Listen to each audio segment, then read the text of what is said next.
أغاني ومواويلي وغيرك يا حبيبي مو مهم عادي، تفز الروح لك لما تناديلي.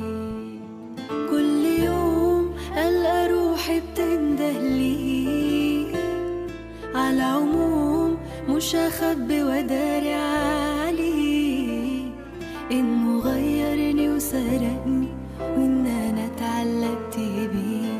اللي فات من حياتي ضاع لي، في حاجات حلوة حصلت لعلقتي. السلام عليكم البنات، كي دايرين؟ لاباس عليكم؟ نتمنى ان شاء الله تكونوا كاملين بخير وعلى خير. اليوم ان شاء الله غادي نديروا جوج انواع ديال العصائر، بما انه الوقيته ديال الفواكه كتكون كثيره. بعض المرات كنجيبوا الفاكهه وكتصدق لنا حامضه ما حلواش ما كتعجبناش، ما كان علاش نضيعوها نديروها عصير. اليوم ان شاء الله العصير الاول غادي نديروه بالبرقوق. البرقوق اللي كيكون اللون ديالو هكا اللون اسود او موف، البرقوق هو هذا.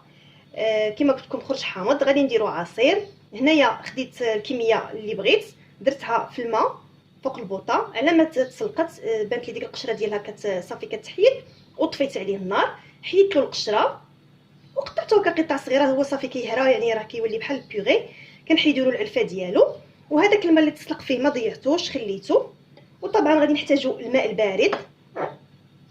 تقدروا نتوما ديروا عصير ديال الحامض او العصير ديال البرتقال، انا اكتفيت اليوم انني نديرو بالماء البارد. وعندي هنا لي كلاصون، وطبعا غادي نحتاجوا السكر على حسب الذوق ديال كل واحد.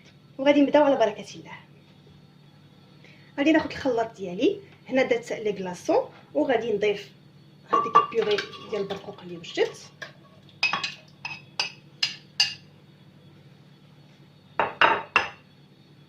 غادي نضيف هذاك الماء اللي طاب فيه البرقوق، ما نضيعوش حتى هو نستافدوا منه. وغادي ندير السكر، طبعا غادي ندير واحد الكميه ونذوقوا ونشوفوا.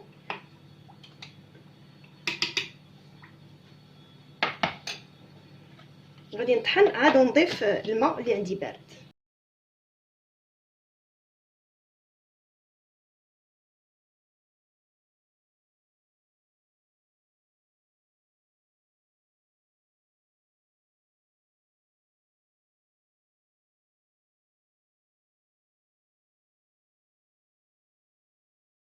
بالنسبه للعصير الثاني غادي نحتاج المانجا. عندي الماء بارد مع لي كلاصون، وعندي السكر. غادي نقطعو طبعا المانجا تكون رطبه، يعني ضروري ما تكون رطبه، الا كانت قاصحه ما غاديش تجينا زوينه. الكميه طبعا حنا نختاروا شحال بغينا.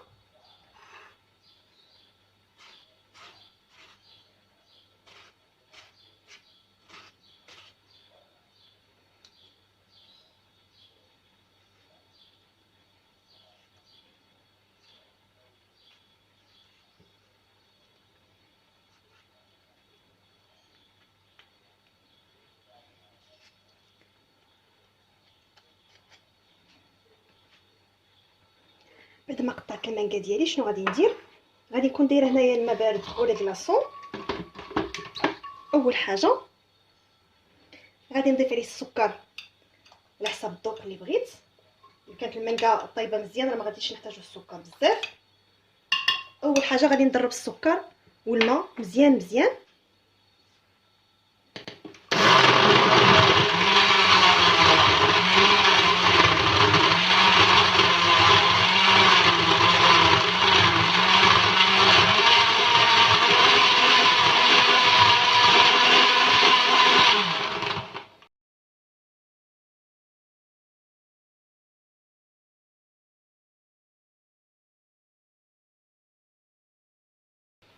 صافي فاش كنشوف هكا يعني تجانس لي هذاك السكر، عاد نضيف المانجا.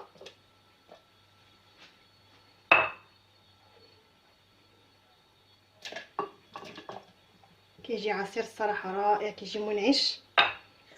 نحاولوا ما امكن ما نضربوش بزاف بزاف باش تجينا هكا فيها هذيك الحبيبات.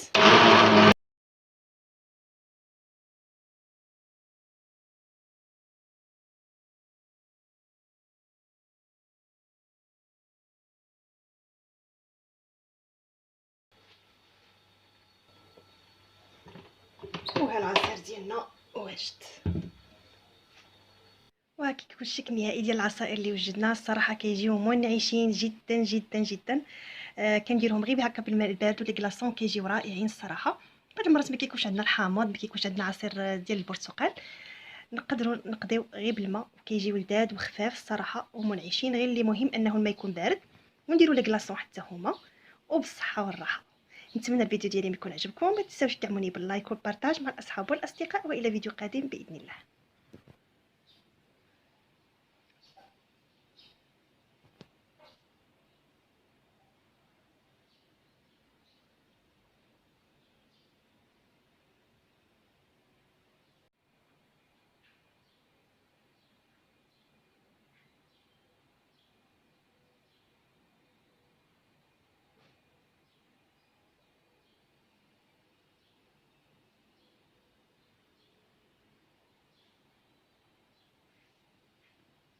وهكا كيكون الشكل النهائي ديال العصائر اللي وجدنا الصراحه كيجيو رائعين. اللي مهم جدا هو انه الماء يكون بارد، ولي كلاصون حتى هما الصراحه كيعطيو قيمه للعصائر. بعض المرات ما كيكونش عندنا الحامض، ما كيكونش عندنا البرتقال، نقضيو غير بالماء مع الفواكه، والصراحه كيجي خفيف وكيجي ألذ. نتمنى الوصفه ديال اليوم تكون عجبتكم، ما تنساوش تدعموني باللايك والبارطاج مع الاصحاب والاصدقاء، والى فيديو قادم باذن الله.